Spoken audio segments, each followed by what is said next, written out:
የአላህ መልእክተኛ ነቢዩ ዓለይሂ ሰላቱ ወሰላም እንዲህ አሉ፣ መን ተአረ ሚነ ለይል አሉ፣ ከሌሊቱ ክፍል የነቃ እዛው መኝታ ላይ ሆኖ ፍራሽ ላይ ሆነሃል፣ ፍራሽሽ ላይ ሆነሻል እህቴ። መን ተአረ ሚነ ለይል ከሌሊቱ ክፍል የነቃና ፈቃለ ያለ አፍዟት ላ ኢላሃ ኢላላህ ወህደሁ ላ ሸሪከ ለህ ለሁል ሙልኩ ወለሁል ሐምዱ ወሁወ ዓላ ኩሊ ሸይኢን ቀዲር አልሐምዱሊላህ ወሱብሓነላህ ወላ ኢላሃ ኢላላህ ወላሁ አክበር ወላ ሐውለ ወላ ቁወተ ኢላ ቢላህ። ይህንም ብሎ አላሁመ እግፊርሊ አላህ ወይ ማረኝ ካለ አላህ ይምረዋል።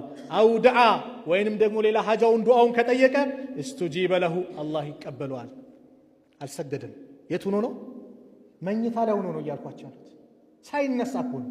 ነቃ ባለበት ሰዓት ከእንቅልፉ ሲነቃ ላ ኢላሃ ኢላላህ ወሕደሁ ላ ሸሪከ ለህ ለሁል ሙልኩ ወለሁል ሐምዱ ወሁወ ዓላ ኩሊ ሸይኢን ቀዲር አልሐምዱሊላህ ወሱብሓነላህ ወላ ኢላሃ ኢላላህ ወላሁ አክበር ወላ ሐውለ ወላ ቁወተ ኢላ ቢላህ ብሎ አላሁመ እግፊርሊ ካለ አላህ ይምረዋል።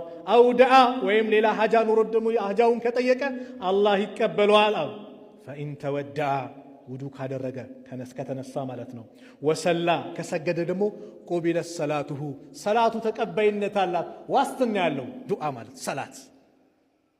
ስንት ሌሊት በእኛ እንደዚህ አልፎብናል። ጥቂት ስራ ትልቅ ሽልማት